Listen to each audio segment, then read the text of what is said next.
पश्चिम बंगाल में ममता बनर्जी की हार से राष्ट्रीय स्तर पर विपक्ष कितना कमजोर हुआ है। नमस्कार, बहुत स्वागत है आपका। न्यूज़ 18 का डिजिटल प्लेटफॉर्म आप देख रहे हैं। मैं हूं आपके साथ ऋतु सिंह। पश्चिम बंगाल विधानसभा चुनाव के नतीजे ममता बनर्जी की पार्टी टीएमसी के लिए बड़ा झटका जरूर है। जो पार्टी पिछले चुनावों में 215 सीटों पर जीत कर आई थी, वो इस बार 100 सीटें भी नहीं जीत पाई। ममता बनर्जी केंद्र में सत्ता पर काबिज बीजेपी के विरोधियों के बीच इतना बड़ा चेहरा थी कि उनके समर्थन में उत्तर प्रदेश के पूर्व मुख्यमंत्री और समाजवादी पार्टी प्रमुख अखिलेश यादव भी खड़े दिखे और बिहार में आरजेडी के नेता तेजस्वी यादव भी। लेकिन कई विपक्षी नेताओं के समर्थन के बावजूद ममता बनर्जी अपनी सत्ता बचाने में नाकाम रही। ये न केवल एक अहम विपक्षी पार्टी के लिए बड़ा झटका है, बल्कि इसका असर राष्ट्रीय स्तर पर भी विपक्षी दलों के प्रभाव पर पड़ सकता है। साल 2024 के लोकसभा चुनावों में केंद्र की मोदी सरकार और बीजेपी के खिलाफ बने इंडिया ब्लॉक के बड़े चेहरे के तौर पर भी ममता बनर्जी को देखा जा रहा था। उन्होंने ही लालू प्रसाद यादव और उस समय विपक्षी गुट में रहे नीतीश कुमार को विपक्षी गठबंधन की पहली बैठक पटना में करने की सलाह दी थी। ये एक ऐसी सलाह थी जो मानी भी गई और इंडिया ब्लॉक की पहली बैठक पटना में हुई। अब इस कहानी में ये जानने की हम कोशिश करते हैं कि विधानसभा चुनावों में हार से ममता बनर्जी के सियासी कद को लगे झटके का राष्ट्रीय स्तर पर विपक्षी दलों की सियासत पर क्या असर पड़ सकता है। तो सोमवार को मतगणना में पार्टी के पीछे होने के बाद ममता बनर्जी ने अपने उम्मीदवारों और काउंटिंग एजेंट से आग्रह किया कि वो काउंटिंग सेंटर छोड़कर ना जाए। तृणमूल कांग्रेस केंद्र में तीसरी सबसे बड़ी विपक्षी पार्टी है।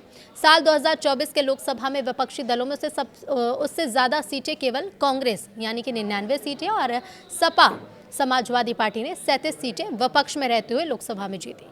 टीएमसी को उन चुनावों में पश्चिम बंगाल की 42 में से 29 सीटों पर जीत मिली। अब ऐसे में विशेषज्ञ कहते हैं कि इस जीत के साथ ही बीजेपी अब पश्चिम बंगाल की सभी 42 सीटों पर सेंधमारी की कोशिश करेगी।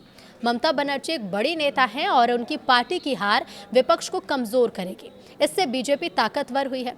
विपक्षी दलों में एकता नहीं है, ये स्पष्ट तौर पर दिखा। एसआईआर को विपक्षी दलों ने ममता बनर्जी का सरदर्द समझ लिया। ये सारे दल वैचारिक तौर पर अलग अलग हैं, जबकि बीजेपी जो दक्षिणपंथी राजनीति करती है उसका अब कोई विकल्प नहीं बचा।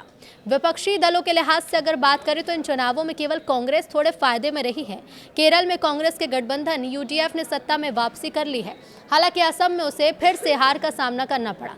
तमिलनाडु में बीजेपी के विरोध में खड़े डीएमके नेता एमके स्टालिन की भी हार हुई और कुल मिलाकर विपक्ष कमजोर तो हुआ है। विपक्ष के सारे बड़े नेता भी हारे हैं।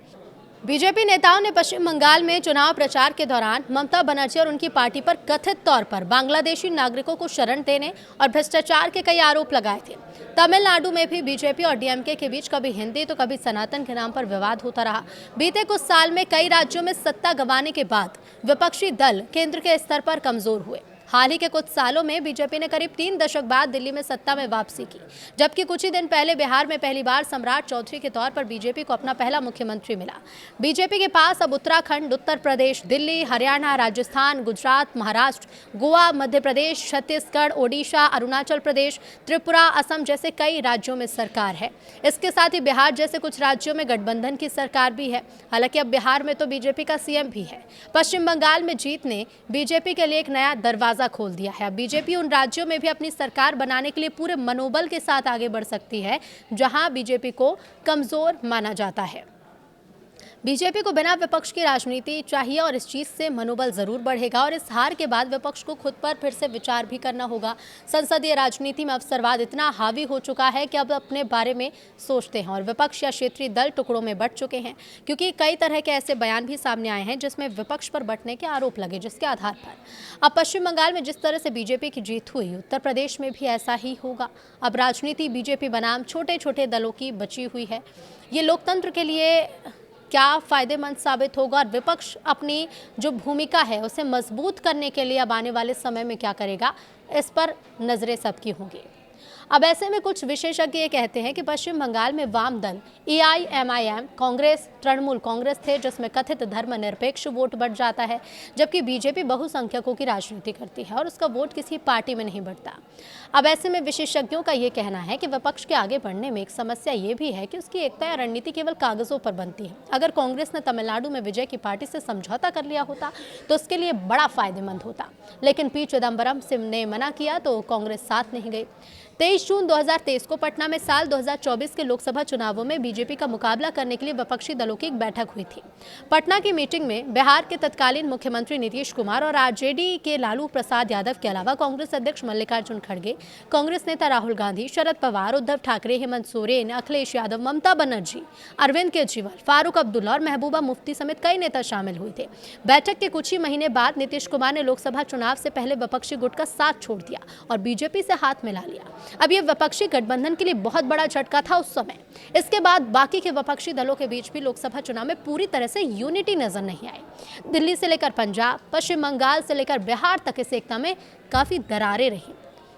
और ऐसे में जो विशेषज्ञ हैं वो ये कहते हैं कि पश्चिम बंगाल की हार से विपक्ष का मनोबल टूटेगा, लेकिन विपक्ष अगर पॉजिटिव हो जाए और यानी कि सकारात्मक हो जाए और बिहार में हार के बाद जिस तरह निष्क्रिय होकर बैठ गया वैसा ना करे तो उसके लिए बेहतर होगा। ममता बनर्जी के मामले में एंटी इनकम्बेंसी थी। बीजेपी जिस तरह से आक्रामक थी तो ये दिख भी रहा था कि उन्हें ताकत के जरिए हराया गया, जिसमें SIR को लेकर भी कई तरह के आरोप ममता बनर्जी ने लगाए।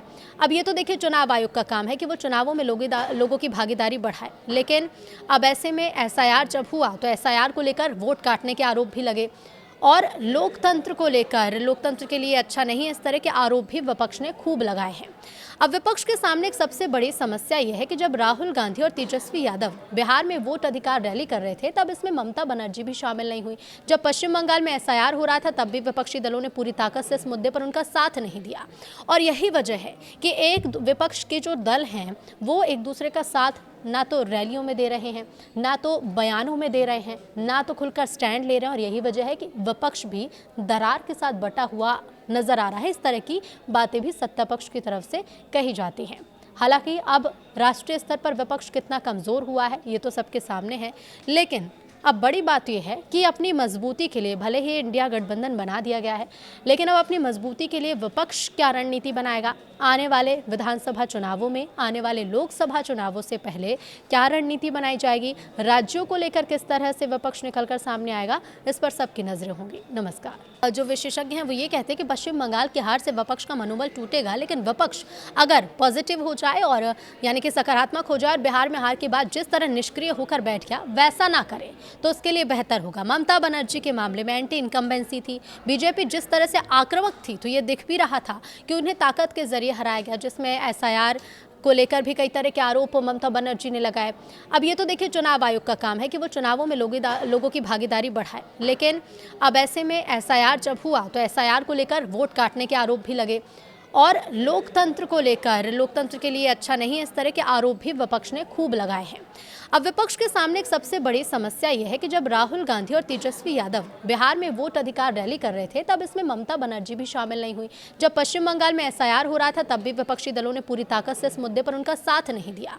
और यही वजह है कि एक विपक्ष के जो दल हैं वो एक दूसरे का साथ ना तो रैलियों में दे रहे हैं, ना तो बयानों में दे रहे हैं, ना तो खुलकर स्टैंड ले रहे हैं। और यही वजह है कि विपक्ष भी दरार के साथ बटा हुआ नजर आ रहा है। इस तरह की बातें भी सत्ता पक्ष की तरफ से कही जाती हैं।